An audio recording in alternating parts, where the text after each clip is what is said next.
உறவுகள் அனைவருக்கும் அன்பான வணக்கங்கள். நிலா வந்துட்டு ஆஃபீஸில் இருக்கும்போதுமே சரி, ராகவ் போயிட்டு அவர் கொடுத்த வாட்சை வந்துட்டு ஏன் கட்டல அப்படிங்கிற மாதிரி போய் நிலா கிட்ட திரும்ப திரும்ப கேட்குறது நிலாவுக்கு ரொம்பவுமே ஒரு கோவமாகுது. உடனே டக்குன்னு அவங்க கேட்டுடுறாங்க, என்ன ராகவ் நீங்கள் வாங்கி கொடுத்தீங்க அப்படின்னா அதை நான் போடுறேன் அப்படின்னு சொல்லி கூட நீங்கள் கம்பல் பண்ணுவீங்களா அப்படின்னு சொல்லி கேட்குறாங்க. அப்படி இல்லை நிலா, அது உங்களுக்காகவே நான் இம்போர்ட் பண்ணி வாங்கினது தெரியுமா, ரொம்ப ரொம்ப ஸ்பெஷல் அப்படிங்கிறாரு. சரி, அதுக்காக நான் இது போட்டிருக்கேன்ல, இது கூட எனக்கு ரொம்ப ரொம்ப ஸ்பெஷல் தான், இது எனக்கு ஒரு ஸ்பெஷலான பர்சன் எனக்கு கிஃப்ட் பண்ணது, ஸோ இது எனக்கு ரொம்ப ரொம்ப ஸ்பெஷல் அப்படின்னு சொல்கிறாங்க. அப்போ ராகவோட முகம் ஒரு மாதிரி மாறும்போது, நான் ஏதாவது ஃபங்க்ஷன் போனேன்னா நீங்கள் வாங்கி கொடுத்த வாட்சை நான் கண்டிப்பாக போட்டுக்கிறேன் அப்படின்னு சொல்லிடுறாங்க. ஸோ அந்த இடத்துல அவர் ஒரு மாதிரி இருக்கார். அதுக்கப்புறமா இவங்களுக்கு சோழன் ஞாபகம் வருது. சோழன் வீட்டுக்கு வந்துட்டாரா இல்லைன்னு தெரியலையே அப்படின்னு சொல்லிட்டு கால் பண்ணுறாங்க. கால் பண்ணும்போதுமே பார்த்தா சோழனுக்கு வந்துட்டு அந்த கோவம் இருந்துக்கிட்டே இருக்க, இவங்க ஃபோன் பண்ணிட்டு, என்னங்க வீட்டுக்கு வந்துட்டிங்களா, ரெஸ்ட் எடுத்தீங்களா அப்படிங்கிறாங்க. நான் எங்கே போனேன், தூங்குனீங்களான்னு கேட்டால், எப்படி நான் தூங்கிக்கிட்டே வண்டி ஓட்ட முடியும் அப்படின்னு சொல்லிட்டு அவர் கடுப்பாக கேட்குறாரு. அப்போவுமே நான் உங்களுக்கு போய் ஃபோன் பண்ணேன் பாருங்க அப்படின்னு சொல்லி அவங்களுமே சொல்கிறாங்க. உடனே சோழன் இருந்துட்டு, உங்களை நானுங்க எனக்கு ஃபோன் பண்ண சொன்னேன் அப்படின்னு சொல்லிட்டு ஃபோனை வச்சிடுறாரு. ஸோ அப்போவுமே வந்துட்டு நிலாவுக்கு ஒரு மாதிரி ஆனாலும் வீட்டுக்கு வந்ததுக்கப்புறமா நிலா வந்துட்டு சோழன்கிட்டே போய் கேட்குறாங்க, என்னதாங்க உங்கள் பிரச்சனை, எதுக்காக இப்படி இருக்கீங்க அப்படிங்கிறாங்க.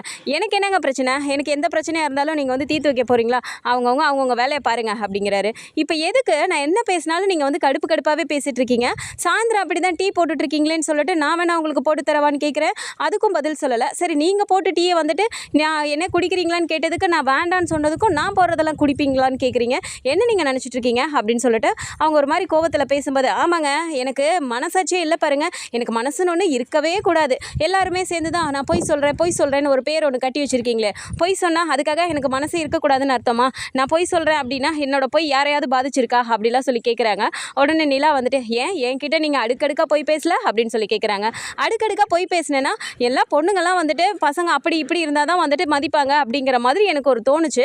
நீங்கள் என்னவே கல்யாணம் பண்ணிட்டு என் வீட்டுக்கு வருவீங்க நான் என்ன கனவா கண்டேன், சும்மா அப்படியே அடிச்சு விட்டேன், கடைசியில் என் நேரம் நான் உங்களை பார்த்து உங்களுக்கு பிடிச்சிருந்துச்சு, நீங்களா ஒரு விஷயம் சொன்னீங்க, சரின்னு சொல்லிட்டு நானும் அதை யூஸ் பண்ணிக்கிட்டேன், அதுக்காக நான் சொன்ன பொய்யெல்லாம் உங்களை ஏமாற்றணும்லாம் சொல்லலை, ஆரம்பத்தில் உங்களை பார்க்கும்போது ஒரு பையன் அப்படின்னா இப்படி இருந்தால் தான் பொண்ணுங்களுக்கு பிடிக்கும் அப்படின்னு சொல்லி இருக்கும்ல, அதுவும் நீங்கள் ரொம்பவும் நல்ல ஒரு அழகான பொண்ணு, ரிச்சாக வேறு இருக்கீங்க, உங்களுக்கு நான் இந்த மாதிரி டிரைவரு, இந்த மாதிரி ஒரு வீடு, குடிகார அப்பா, நாங்கள் 4 பேர் தான், பொம்பளைங்களே வீட்டில் இல்லை, ஊர் ஜனமெல்லாம் எங்கள் குடும்பத்தை பற்றி ஒரு மாதிரி பேசும், இதெல்லாம் நான் உங்ககிட்ட சொல்ல முடியுமா, எங்கள் அண்ணன் மேஸ்திரி, என் தம்பி மெக்கானிக்கு, அப்படிலாம் நான் சொன்னேன்னா யாராவது மதிப்பாங்களா, முன்ன பின்ன தெரியாத பொண்ணு, அதனால உங்ககிட்ட கொஞ்சம் பில்டப் பண்ணி பேசினேன், ஆனால் நீங்கள் என் வீட்டுக்கே வருவீங்கன்னு எனக்கு என்னங்க தெரியும் அப்படிங்கிறாங்க.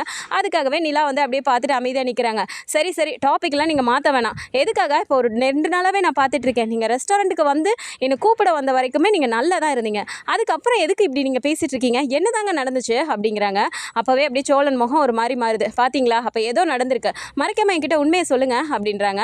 அப்படியே சோழன் பக்கத்தில் இருக்க ஒரு செவுத்தில் போய் டங்குன்னு குத்துறாரு. அதை பார்த்தோன்னே, என்ன ஏதாவது சொன்னால் தானே தெரியும், என்ன அப்படி உங்களுக்கு கோவம் அப்படின்னு கேட்குறாங்க. ஏங்க என்ன கோவம், நான் நீங்கள் பொறுமையாக கேட்டுட்ருக்கீங்க, அவன் என்னத்தை சொன்னான்னு உங்களுக்கு தெரியுமா அப்படிங்கிறாங்க. யார் அப்படின்றாங்க. உங்கள் பாஸ் அந்த ராகவ், அவன் தான் அப்படின்றாங்க. ஏன் ராகவ் என்ன சொன்னார் உங்ககிட்ட அப்படின்னோன்னே, ஏங்க நான் உங்களை பத்திரமா வீட்டில் கொண்டு போய் விடணுமா, ஏன்னா நீங்கள் அவனோட ஆளாம் அப்படின்னு சொல்கிறாங்க. என்ன ராகவ் அப்படி சொன்னாரா அப்படிங்கிறாங்க. பின்ன என்னங்க, உங்களை வீட்டில் கொண்டு போய் விட்டுட்டு அவன் நம்பருக்கு நான் ஃபோன் வேற பண்ணி சொல்லணுமா, கேட்டால் நீங்கள் அவனோட ஆள், அது நான் பார்க்குற பொண்ணுன்னு என்கிட்டே சொல்கிறான், அதுக்கப்புறம் அவன் என்ன பண்ணான்னு தெரியுமா அப்படின்றாங்க. ஏன் என்ன பண்ணாரு அப்படின்றாங்க. ஏங்க நீங்கள் ஃபோனுன்னு ஒன்று வச்சுருக்கீங்களா, அதில் வாட்ஸ்அப்பில் பார்க்க மாட்டிங்களா அப்படின்றாங்க. வாட்ஸ்அப்பில் நான் யார்கிட்ட என்னங்க பேச போகிறேன், எனக்கு என்னங்க அவசியம் இருக்குது அப்படிங்கிறாங்க. நீங்கள் பேச வேணாங்க, ஆனால் அதில் யார் என்ன ஸ்டேட்டஸ் வச்சாங்கன்னு கூட நீங்கள் பார்க்க மாட்டிங்களா அப்படின்றாங்க. இல்லையே பார்க்கலையே அப்படின்னோடனே இப்போ அவரோட மொபைல்லேருந்தே எடுத்து காட்டுறாரு. இங்கே பாருங்கள், அவன் என்ன மாதிரி ஸ்டேட்டஸ் வச்சுருக்கான் நீங்களே பாருங்கள் அப்படின்றாங்க. அப்போ பார்க்கும்போது பார்த்தா அந்த ஸ்டேட்டஸை வாட்ச் வாங்கினது எல்லாத்தையும் கொடுத்த மாதிரி அந்த ஸ்டேட்டஸை வச்சு அதில் அந்த ஸ்மைலிலாம் கிஸ் பண்ணுற மாதிரி லவ் இமோஜி இதெல்லாம் போட்டிருக்கதை பார்த்த உடனே அதுதான் அவருக்கு ரொம்பவுமே கோவமாகி, இங்கே பாருங்கள் நீங்களும் எப்படி சிரிச்சிட்டு நிற்கிறீங்க, கூடவே அவன் என்னென்ன இமோஜிலாம் போட்டிருக்கான்னு பார்த்தீங்களா அப்படின்னு சொல்லிட்டு அவர் சொல்கிறாரு. இதெல்லாம் பார்த்தோன்னே நிலாவுக்கே ரொம்ப கோவம் வருது. சத்தியமாக அவர் இப்படி உங்ககிட்ட சொன்னது எனக்கு தெரியவே தெரியாதுங்க அப்படிங்கிறாங்க. சரிங்க, அது தெரியாமலே இருக்கட்டும், நீங்கள் என்ன ஃபோட்டோக்கு இப்படி சிரிச்சுக்கிட்டு போஸ்ட் கொடுத்துட்ருக்கீங்க அப்படின்றாங்க. ஏங்க நான் ஃபஸ்ட்டு சிரிக்கவே இல்லை, திரும்பவும் சிரிக்க சொல்லி ஃபோட்டோ எடுத்தாங்க, சரி ஸ்டாஃப் எல்லாருமே இது பண்ணுறாங்க, ஆஃபீஸில் இது பண்ணுற ஒன்று தானா, நல்ல பெஸ்ட்டாக பெர்ஃபார்ம் பண்ணால் கொடுப்பாங்க அப்படின்னு சொல்லிட்டு இந்த மாதிரி ஃபோட்டோ எடுத்தாங்க, ஆனால் இவர் ஸ்டேட்டஸ்லலாம் வைப்பாரு நான் எதிர்பார்க்கவே இல்லை அப்படிங்கிறாங்க. இங்கே பாருங்கள், இது அவன் பண்ணுறான் அப்படின்னா நீங்கள் என்ன பண்ணீங்கன்னா எனக்கு தெரியாது, ஆனால் அவன் எப்படிங்க என்கிட்ட என்கிட்டே வந்து சொல்லலாம் அப்படின்னு சொல்லி கேட்டோன்னே அப்படியே கோவம் வருது நிலாக்கு. சரி விடுங்க, நான் எதுவாக இருந்தாலும் நான் பார்த்துக்கிறேன், இப்படிலாம் நடந்துக்குவாங்கன்னு சொல்லிட்டு நான் எதிர்பார்க்கல, இப்போ உங்கள் கோவம் அதானா அப்படிங்கிறாங்க. பின்ன என்னங்க அவன் என்கிட்டே அப்படி வந்து சொல்லுவானா அப்படின்றாங்க. அதெல்லாம் கேட்கும்போது நிலாவுக்கு மனசுக்குள்ளார அப்படி சந்தோஷமாக இருக்குது. என்னதான் இருந்தாலும் சோழனுக்கு நம்மளை விட்டு கொடுக்கவே முடியல அப்படிங்கிற மாதிரி ஒரு சந்தோஷம் இருந்தாலும் சரி நான் பார்த்துக்கிறேன் விடுங்க அப்படின்னு சொல்லிட்டு, இதுக்காகலாம் நீங்கள் தேவையில்லாமல் டென்ஷன் ஆகாதீங்க, ஊரில் இருக்கவங்க யார் என்ன சொன்னால் உங்களுக்கு என்ன, இந்த ஸ்டேட்டஸ் வச்சது எனக்கு தெரியாது, அதை நான் பார்த்துக்கிறேன், நீங்கள் விட்டுங்க ஃப்ரீயாக இருங்க அப்படின்னு சொல்லிட்டு அதுக்கப்புறமா சோழனை வந்துட்டு எல்லாருமே நைட்டு சாப்பிட உட்காரும் போதுமே கூப்பிட்டு சாப்பாடு போடுறது இதெல்லாம் வந்துட்டு சோழன் கிட்ட கொஞ்சம் கேர் பண்ணியே பார்த்துக்கிறாங்க. அது கொஞ்சம் சோழனுக்கு அந்த கோவத்தை மாற்றி கொஞ்சம் ஓரளவு அவர் சாட்டிஸ்ஃபைட் ஆகுறாரு. அதுக்கப்புறமா மறுநாள் காலையில் என்ன ஆகுதுன்னா, நிலா வந்து கிளம்பி வந்துடுறாங்க, பல்லவனும் கிளம்பிடுறாரு. சேரன் வந்துட்டு இந்த லஞ்சுக்கு 2 பேரும் எடுத்துக்கோங்க அப்படின்னு சொல்லிட்டு 2 பேர்ட்டையும் கொடுக்கும்போது இப்போ பல்லவன் வந்துட்டு ஹனி போலாமா நீ அப்படின்னு சொல்லி கேட்குறாங்க. சோழன் வந்துட்டு அப்படியே உட்காந்துட்டு இருக்காரு. இவங்க எப்படி இருந்தாலும் பஸ்ஸில் தான் போகிறாங்க அப்படின்னு சொல்லிட்டு நான் கூப்பிட்டாலும் வரேன்னு தான் வரேன்னு சொல்ல போகிறதில்ல, அப்புறம் எதுக்கு நம்ம கேட்டுக்கிட்டு அப்படின்னு சொல்லிட்டு அவர் பாட்டுக்கு அப்படியே ஓரமாக உட்காந்துட்டு இருக்காரு. ஸோ கிளம்பிட்டு அவங்க லஞ்செல்லாம் வாங்கிட்டு சரி நான் கிளம்புறேன் அப்படின்னு சொல்கிறாங்க. பல்லவனும் போலாமா நீ அப்படின்னு சொல்லும்போது இப்போ டக்குன்னு சோழனை பார்க்குறாங்க. பார்த்துட்டு இப்போ சோழன் கிட்ட சோழன் அப்படின்னு கூப்பிடும்போது நிமிந்து பார்த்துட்டு சொல்லுங்கள் அப்படிங்கிறாங்க. ஃப்ரீயாக தானே இருக்கீங்க அப்படின்றாங்க. ஏங்க என்னாச்சு அப்படின்னோடனே இப்போ உங்களுக்கு சவாரிலாம் எதுவும் இல்லைல்ல அப்படின்றாங்க. இல்லைங்க சும்மா தான் இருக்கேன் சொல்லுங்கள் அப்படின்னோடனே இல்லை நான் ஆஃபீஸ் வரைக்கும் ட்ராப் பண்ண முடியுமா அப்படின்னு சொல்லி கேட்கும்போது இப்போ சோழனுக்கே ஒரு மாதிரி ஆகுது. என்னடா அது நேற்று நம்ம கேட்டோம் வேணான்னு திமிரா பேசிட்டு போனோம், இன்றைக்கி அவளே கேட்குறாளே அப்படின்னு சொல்லிட்டு எழுந்து அப்படியே பார்க்குறாரு. உடனே சேரன் இருந்துட்டு என்னடா நிலா தான் கேட்குதில்ல கூட்டிகிட்டு போ அப்படின்னோடனே அதை வரேங்க அப்படின்னு சொல்லிட்டு போயிட்டு சாவி எடுத்துகிட்டு கிளம்பி போகிறாங்க. பல்லவன் வந்துட்டு நான் பஸ் ஸ்டாப்பில் இறங்கிக்கிறேன் அப்படின்னு சொல்லிட்டு பஸ் ஸ்டாப்பில் இறங்கிக்கிறாரு. ஸோ இங்கே வண்டியில் போகும்போதே என்னங்க நேற்று நான் கேட்டதுக்கு வரமாட்டேன்னு சொன்னீங்க, நான் ஆட்டோ பிடிச்சி போய்க்கிறேன் அப்படின்னீங்க, இன்றைக்கி என்ன கொண்டு வந்து ட்ராப் பண்ண சொல்கிறீங்க அப்படின்றாங்க. காரணம் இருக்குது சோழன் நீங்கள் வாங்க அப்படின்றாங்க. காரணம் இருக்கா அப்படின்னோடனே நான் ஏதாவது சொல்கிறேன்ல கம்மின்னு வாங்கலேன் அப்படின்னு சொல்லிட்டு அங்கே போயிட்டு நிப்பாட்டிடுறாங்க. ஸோ கார் நின்று ரொம்ப நேரம் ஆகியுமே நிலா வந்து கார்லேருந்து இறங்காமே இருக்காங்க. என்னாச்சுங்க வந்துட்டோம் இன்னும் நீங்கள் இறங்காமே இருக்கீங்க, டைம் வேறு ஆயிடுச்சு அப்படிங்கிறாங்க. ஒரு நிமிஷம் அமைதியாக இருங்களேன் சோழன் அப்படின்னு சொல்கிறாங்க. என்ன பண்ணுறானே புரியல, இவ திடீர்னு ஏதாவது பண்ணிட்டுருக்கா அப்படிங்கிற மாதிரி ஒரு புலம்பிட்டே இருக்காரு. கரெக்டாக ராகவோட கார் அப்போ தான் உள்ளர என்ட்ரு ஆகுது. உள்ளர ராகவ் வரும்போதே வந்து இப்படி சோழனோட காரையும் பார்த்துக்கிட்டே தான் போகிறாரு. போய் அவர் காரை நிப்பாட்டிட்டு இறங்கி வராரு. வரும்போது கரெக்டாக இவங்க வந்துட்டு சோழன் நீங்கள் இறங்குங்க அப்படின்னு சொல்லிட்டு இறங்கிட்டு இவங்களும் கார்லேருந்து இறங்கி வெளியில் வந்துட்டு சோழன் கிட்ட வந்துட்டு பேசிகிட்டே நிற்கிற மாதிரி நின்றுட்டு அப்படியே திரும்பி வந்து ராகவையும் பார்க்குறாங்க. ராகவ் அப்படியே பார்த்துக்கிட்டே ஒரு மாதிரி ஹாய் நிலா அப்படின்னு அங்கேருந்து கையை காட்டுறாரு. உடனே இங்கே சோழனுக்கு பயங்கர கோவமாகுது. பாருங்கள் எப்படி சிரிக்கிறான் பாருங்கள், உங்களை பார்த்து ஹாய் சொல்கிறான் பாருங்கள் அப்படின்னோடனே இங்கேருந்து நிலாவும் சும்மா ஹாய் மட்டும் பேருக்கு சொல்லிட்டு இங்கே ஒரு மாதிரி ஹாய் பேருக்கு சொன்ன மாதிரி சொல்லிட்டு சோழன் கிட்ட பேசிகிட்டே நிற்கிறாங்க. அதுவுமே அங்கே ராகவ் நின்று பார்க்குறாரு. நிலா வருவாங்க வந்தோடனே சேர்ந்து போகலாம் அப்படின்னு நின்றுட்டே இருக்காரு. அப்போவுமே நிலா வந்து அந்த இடத்த விட்டு மூவ் ஆகலை. சோழன் கிட்ட பேசிகிட்டே நிற்கிறாங்கங்கும்போது அவர் ஒரு மாதிரி இதுவாகிட்டு மேலே போய்ட்றாரு. இப்போ மேலே போனதுக்கு அப்புறமே பார்த்தா ஆஃபீஸில் ஒர்க்கெல்லாம் போயிட்டுருக்கு. இருந்தாலும் நிலாவுக்கு வந்துட்டு ஒரு மாதிரி டென்ஷனாகவே இருக்குது. அப்போ வந்து திவ்யா கேட்குறாங்க என்னாச்சு நிலா ஏன் ஒரு மாதிரியே இருக்கா அப்படிங்கிறாங்க. ஒன்றும் இல்லை லேசாக தலைவலிக்கிற மாதிரி இருக்குது அப்படின்றாங்க. காஃபி வேணா ஏதாவது குடிக்கிறியா? நல்ல வேலை உனக்கு தலைவலிக்குதுன்னு சொல்லிட்டு இப்போ இந்நேரம் ராகவுக்கு மட்டும் தெரிஞ்சுது, உனக்கு வந்து காஃபி ஷாப்பையும் இங்கே கொண்டு வந்து இறக்கியிருப்பாரு அப்படின்றாங்க. என்ன திவ்யா நீ பேசிகிட்டு இருக்க, அவர் எதுக்காக எனக்கு அதெல்லாம் செய்யணும் அப்படிங்கிறாங்க. என்ன இப்படி கேட்டுட்டு இருக்க, உனக்கு தான் ஏதாவது ஒன்று ஆச்சுன்னா அவர் தாங்க மாட்டேங்கிறாரு அப்படின்றாங்க. திவ்யா ஷட்டப், இதுக்கு மேலே இந்த பற்றி பேச வேணாம், இந்த மாதிரிலாம் பேசாதீங்க அப்படின்னு சொல்லிட்டு இப்போ எழுந்து விறுவிறுன்னு நேராக ராகவ் ரூமுக்கே போகிறாங்க. போனால் ராகவ் மட்டும் அங்கே தனியாக உட்காந்துட்டு இருக்காரு. போனோடனே ஹாய் நிலா வாங்க அப்படிங்கிறாங்க. நேராக போயிட்டு அப்படியே ஒரு மாதிரி கோவமாக நின்றுட்டு இருக்கும்போது என்னாச்சு நிலா உட்காருங்க ப்ளீஸ் அப்படிங்கிறாங்க. அதெல்லாம் இருக்கட்டும் ராகவ், நீங்கள் சோழன் கிட்ட என்ன சொன்னீங்க அப்படின்றாங்க. சோழன் கிட்டையா நான் என்ன சொன்னேன் அப்படிங்கிறாங்க. ஆமாம் நீங்கள் என்ன சோழன் கிட்ட வந்துட்டு நான் வந்து உங்களோட ஆளுன்னு போய் சொல்லியிருக்கீங்க, அது இல்லாமல் ஸ்டேட்டஸ் ஃபஸ்ட்டு எதுக்கு நீங்கள் இப்படி வச்சிங்க, என் கூட ஃபோட்டோ எடுத்தீங்க சரி, அது ஆஃபீஸில் ஒரு ஸ்டாஃப் அப்படிங்கிற மாதிரி நீங்கள் எடுத்தீங்க அப்படின்னு சொல்லியிருந்தா நீங்கள் எதுக்காக ஸ்டேட்டஸ்லாம் வச்சுருக்கீங்க, கூடவே என்னென்ன நீங்கள் இமோஜிலாம் போட்டு வச்சுருக்கீங்க, கிஸ் பண்ணுற மாதிரி லவ் சிம்பிள் இதெல்லாம் எதுக்காக நீங்கள் போட்டிருக்கீங்க ராகவ் அப்படின்றாங்க.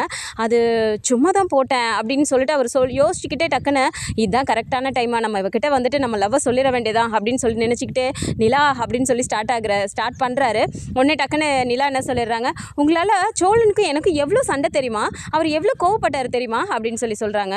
டக்குன்னு இந்த இடத்துல ராகவுக்கு ஒன்றுமே புரியல. லவ்வை சொல்ல வந்தவர் டக்குன்னு ஸ்டாப் பண்ணிவிட்டு சோழன் கோவப்பட்டாரா, ஏங்க அவர் இதில் கோவப்படுறதுக்கு என்னங்க இருக்குது அப்படின்னு சொல்லி கேட்குறாரு. உடனே நிலா சொல்கிறாங்க ஏன் கோவப்படக்கூடாது, அவர் கண்டிப்பாக கோவப்படுவார், because he is my husband அப்படின்னு சொல்லிடுறாங்க. ஸோ இதை கேட்டோன்னே அவருக்கு பயங்கர ஷாக் ஆயிடுது. எழுந்து அப்படின்னு நின்னுறாரு.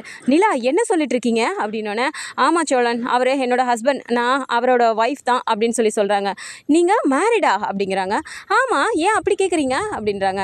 நீங்கள் மேரிட்னு ஏன் சொல்லவே இல்லை அப்படின்றாங்க. எதுக்காக சொல்லணும், நான் ஒர்க் பண்ண வரேன், நீங்கள் கொடுக்குற ப்ராஜெக்டை நான் செய்கிறேன், மற்றபடி என்னோடய பர்சனல் எல்லாம் வந்து நான் இங்கே எதுக்காக சொல்லணும் சொல்லணும் அப்படின்றாங்க. இல்லையே நீங்கள் வந்துட்டு இங்கே சிங்கிள்னு தானே சொல்லியிருந்தீங்க அப்படின்றாங்க. ராகவ் நான் சிங்கிள்னு சொல்கிறேன், இல்லை மேரிடாகவே இருக்கேன், அது என்னோட பிரச்சனை. ஆஃபீஸ் அப்படின்னா ஆஃபீஸில் என்ன ஒர்க்கோ அதை நான் கரெக்டாக பண்ணுறேன்னா இல்லையா, அதுக்கு மட்டும் தானே நீங்கள் பாஸாக ஒரு இது பண்ணணும். அதை விட்டுட்டு இதெல்லாம் வச்சுட்டு தேவையில்லாமல் இந்த மாதிரிலாம் ட்ரை பண்ணாதீங்க ராகவ். நீங்கள் என்ன ட்ரை பண்ணுறீங்கிறது எனக்கு தெளிவாக புரியுது. மிட் நைட்டில் வந்துட்டு மெசேஜ் பண்ணுறது இதெல்லாம் எதுக்கு தேவையில்லாமல் பண்ணிகிட்ருக்கீங்க, எனக்கு அப்போவே தப்பாக தோணுச்சு. ஆனால் இதை போய் நீங்கள் சோழன்கிட்டயே சொல்லியிருக்கீங்க பார்த்தீங்களா அப்படின்றாங்க. நிலா ப்ளீஸ், எனக்கு வந்துட்டு இப்போ நினச்சாலுமே இதை வந்துட்டு என்னால் நான் ரியலைஸ் பண்ணவே முடியல. நிஜமாவே நீங்கள் மேரிடா, சோழன் உங்கள் ஹஸ்பண்டா அப்படிங்கிறாங்க. ராகவ் எத்தனை வாட்டி சொல்லணும், நம்ப முடியலையா, ஒரு நிமிஷம் இருங்க அப்படின்னு சொல்லிட்டு டக்குன்னு மொபைலில் அவங்களோட அந்த வீட்டில் வந்து எடுத்த அந்த ரிசப்ஷன் ஃபோட்டோவை எடுத்து டக்குன்னு காட்டுறாங்க. இதை பார்த்தது ராகவுக்கு ரொம்பவுமே ஒரு மாதிரி ஹார்ட் அட்டாக்கே வர மாதிரி ஆயிடுது. நிலா சத்தியமாக நான் அதை உங்ககிட்ட இருந்து எக்ஸ்பெக்ட் பண்ணவே இல்லை அப்படிங்கிறாங்க. நான் எதுக்காகங்க உங்ககிட்ட அதில் நீங்கள் கொடுக்குறதெல்லாம் நான் வாங்கிக்கணும், நீங்கள் இதுக்காக தான் பர்ஃப்யூம் நீங்கள் கொடுத்தப்பயுமே நான் வேண்டான்னு சொன்னேன். எனக்கு எல்லாமே வாங்கி கொடுக்கறதுக்கு சோழன் இருக்காரு, இதோ இந்த வாட்ச் கூட சோழன் தான் வாங்கி கொடுத்தாரு. ஆனால் நீங்கள் என்ன சொன்னீங்க, இது ரொம்ப லோக்கலாக இருக்குது, இது எதுக்கு நீங்கள் கட்டுறீங்க, நான் வாங்கி கொடுத்ததை கட்டுங்க. என்ன இது லோக்கலோ இல்லை இது பிராண்டடோ, ஆனால் மனசுக்கு பிடிச்சவங்க வாங்கி கொடுத்தா அது எல்லாமே பெருசாக தான் இருக்கும் ராகவ், இந்த மாதிரிலாம் பேசாதீங்க அப்படிங்கிறாங்க. நிலா ப்ளீஸ், எனக்கு சத்தியமாக நீங்கள் மேரிட்னு தெரியவே தெரியாது, நான் வந்து உங்ககிட்ட கொடுத்தேன், அதை நீங்கள் போடணும் அப்படின்னு சொல்லிட்டு நான் ஆசைப்பட்டேன், அவ்வளோதான் அப்படிங்கிறாங்க. இல்லை எனக்கு ஒரு விஷயம் புரியல, எப்படிங்க நீங்களா ஒரு விஷயம் நினச்சிக்குவீங்க, அதை நீங்களா என்னோட பெர்மிஷன் இல்லாமல் என்னோட ஹஸ்பண்ட் கிட்டேயே போயிட்டு நீங்கள் வந்துட்டு என்னோட ஆளுன்னு நீங்கள் சொல்லுவீங்களா, அது எப்படி ராகவ் உங்களால் சொல்ல முடிஞ்சுது அப்படின்னு சொல்லி கேட்குறாங்க. ராகவுக்கு இந்த இடத்துல பேசுகிறதுக்கே ஒரு மாதிரி இருக்கு. சாரி நிலா, எனக்கு வந்து தெரியாமல் நான் வந்து சொல்லிட்டேன் அப்படின்றாங்க. தெரியாமல் சரி, நான் மேரிட்னு தெரியல, அதுக்காக என்கிட்ட இதை பற்றி பேசாமல் என்னோட பெர்மிஷன் இல்லாமல் நீங்கள் போய் அப்படி சொல்லலாமா, அது ரொம்ப தப்பு இல்லையா, எவ்வளோ பெரிய பிரச்சனை ஆயிடுச்சு தெரியுமா இது அப்படின்றாங்க. சாரி, நான் வேணா சோழன் கிட்ட பேசவா அப்படின்றாங்க. அதெல்லாம் நீங்கள் ஒன்றும் பேச வேணா ராகவ், பட் நீங்கள் தப்பாக ஏதோ மனசில் நினச்சிட்டு இருக்கீங்க, அதை மட்டும் ப்ளீஸ் அழிச்சிருங்க அப்படின்னு சொல்லிட்டு நேராக அவங்க வெளியே போயிடுறாங்க. ஸோ அன்னைக்கு ஆஃபீஸ் முடிச்சுட்டு வீட்டுக்கு போனதுக்கப்புறமா சோழன் வந்து உட்காந்துட்டு இருக்காரு. நிலா வந்து சோழனோட முகத்தை பார்த்துட்டே இருக்காங்க. இருந்தாலும் சோழனுக்கு அந்த ஒரு மாதிரியே இருக்கு, எப்படிடா இவர்கிட்ட பேசுறது அப்படின்னு சொல்லிட்டு இப்போ வந்துட்டு கிச்சனில் சேரன் வந்து சமைச்சிட்டு இருக்கும்போது நேராக அங்கே போகிறாங்க. போயிட்டு என்னண்ணா இன்னைக்கு என்ன நைட் டின்னரு அப்படின்றாங்க. தேங்காய் சட்னி வச்சுருக்கேன்ப்பா, இட்லியும் தோசையும் ஊற்றிக்கலாம், வேறு ஏதாவது சட்னி அரைக்கவாப்பா அப்படிங்கிறாங்க. மதியம் வச்ச சாம்பாரே இருக்குது அப்படின்னும் போது இல்லைண்ணே அதுவே போதும் பார்த்துக்கலாம் விடுங்க அப்படின்னு சொல்லி பேசிகிட்டு இருக்கும்போது இப்போ சேரன் கேட்குறாரு, என்னதான்ப்பா ஆச்சு இவனுக்கு, ஏன்ப்பா எப்போ பாரு இப்படி உம்முனே உட்காந்துட்டு இருக்கான், இவன் இந்த மாதிரி ஆளே இல்லையேப்பா, நம்மளே வந்துட்டு சும்மா இருடான்னு சொன்னாலும் லொடன்னு ஏதாவது பேசிகிட்டே இருப்பான், பாண்டி கூட சண்டை போட்டுகிட்டே இருப்பான், எதுவுமே பண்ணாமல் இப்படி இருக்கிறது எனக்கு பார்க்குறதுக்கே ஒரு மாதிரி இருக்குப்பா அப்படின்னு சொல்லும்போது இப்போ நிலா சொல்கிறாங்க, இல்லைண்ணே இதுக்கு எல்லாத்துக்கும் காரணம் நான் தான் அப்படிங்கிறாங்க. நீயா, ஏன்பா உங்கள் 2 பேருக்கு ஏதாவது சண்டையா அப்படின்னு கேட்குறாரு. ஆனால் சண்டை எங்கள் 2 பேருக்கு இடையில இல்லை, ஆஃபீஸில் என்னோட பாஸ் இருக்கார்ல ராகவ் அப்படின்றாங்க. ஆமாப்பா அன்னைக்கு கூட இங்கே வந்தாரே அப்படின்றாங்க. ஆமாண்ணே, அவர் அன்னைக்கு ரெஸ்டாரண்ட்டில் என்னை கூப்பிட வந்தார்ல, அப்போது அவர் போய் இப்படிலாம் சொல்லியிருக்காரு சோழன் கிட்ட, அதான் அவர் ரொம்ப ஹர்ட் ஆகிட்டாரு அப்படின்னோடனே, என்னப்பா சொல்கிற, எப்படிப்பா அவன் அப்படி போய் சொல்ல முடியும் அப்படின்றாங்க. அண்ணா டென்ஷன் ஆகாதீங்க, இதையே சோழன் நேற்று தான் என்கிட்ட சொன்னார், நான் இன்றைக்கி ஆஃபீஸில் ராகவ் கிட்ட நல்லா கத்தி விட்டு தான் வந்திருக்கேன் அப்படின்றாங்க. உடனே இப்போ பாவம்ப்பா சோழன், அவன்கிட்டே போய் இப்படி சொன்னால் எப்படிப்பா அப்படின்றாங்க. அதானே எனக்கும் கஷ்டமாக இருக்குது, அவர் அதனால தான் டென்ஷன் ஆகி கத்திருக்காரு அப்படின்னு சொல்கிறாங்க.